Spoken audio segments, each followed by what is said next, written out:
It's where we connect, where we argue, where we shop, and where we build entire economies.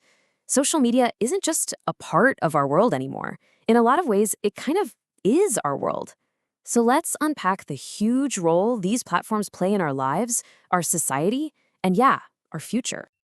But before we get into all that, let's make this personal. I want you to just stop and really think about it for a second. How much of your day or your week is spent scrolling, sharing, and connecting through a screen? The answer, well, it might just surprise you. Because you are definitely not alone in this. I mean, look at this number. There are 5.66 billion social media user identities around the globe. That's not just a majority, it's a global supermajority. We're talking more than 2 out of every 3 people on the planet are part of this digital world. And the time we're all putting in, it's pretty wild. The typical user spends about 18 and a half hours a week on social media. But what does a number like that actually feel like in our day-to-day lives? Think about that. Just let it sink in. Every single week, we dedicate the equivalent of an entire waking day from the moment you get up to the moment your head hits the pillow to these platforms. So this isn't some trivial hobby, right? It's a massive part of how we actually live. So let's start right there with our own personal experience. How does being this plugged in to social media really shape our daily lives and, our state of mind? Well, research shows our reasons are pretty universal. This chart breaks down the top 3. Number 1 is what you'd expect. At its core, it's about connection, keeping up with friends and family. But right behind that, just filling spare time. And more, it's where we get our news.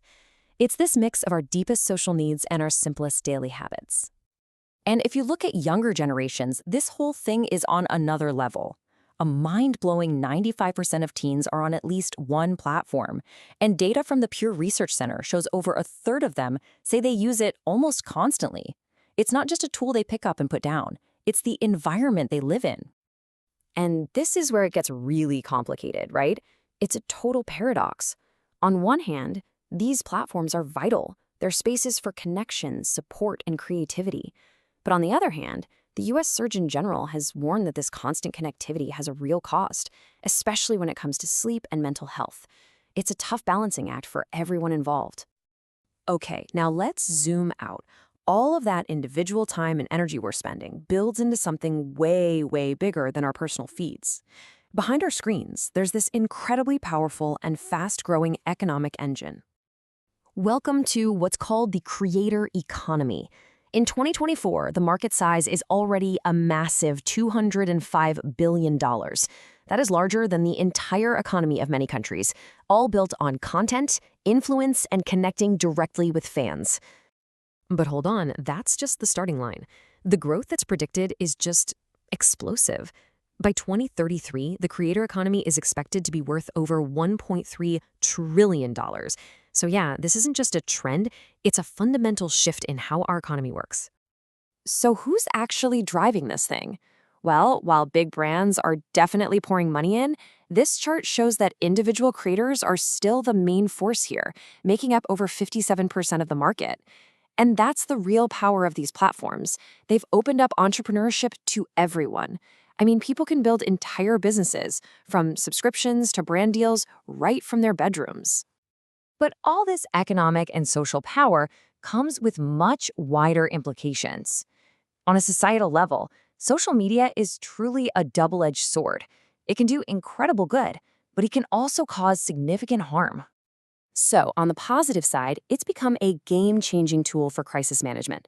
The Department of Homeland Security points out that public safety groups can now get real-time information directly from people on the ground during emergencies. This helps coordinate responses and save lives in ways that were literally impossible a decade ago. But then, there's the darker side. Researchers from Princeton warn that the very way we interact online can make political polarization worse, sorting us into these opposing camps that make it incredibly difficult to find compromise or for a government to even function. The same tool that connects us can also drive us further apart. And a huge reason for this is something called the filter bubble. Basically, it's a state of intellectual isolation that happens when the algorithms only show you what they think you want to see.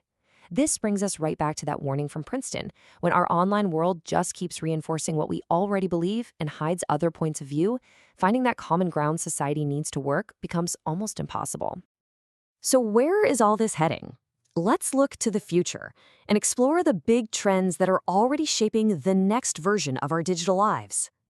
There are three huge shifts on the horizon. First up, social media is going to get way more immersive. Think moving from flat screens to virtual worlds we can actually step inside. Next, AI is going to drive hyper-personalization to create connections that feel more meaningful. And finally, in a move away from those massive public town squares, people are shifting towards smaller, more private communities. And this move toward niche communities is really fascinating. People are just looking for a sense of belonging, a way to get away from the noise of the main feeds. These smaller groups offer safe spaces for shared interests, they foster deeper conversations, and they connect people who are truly passionate about the same things, whether that's anime or cooking or astrophysics. So it all leaves us with one last really big question. As these technologies keep evolving, making our digital lives more immersive, more personal, and more tangled up with our reality than ever before, who are we becoming? The answer is still being written, one post, one share, one connection at a time.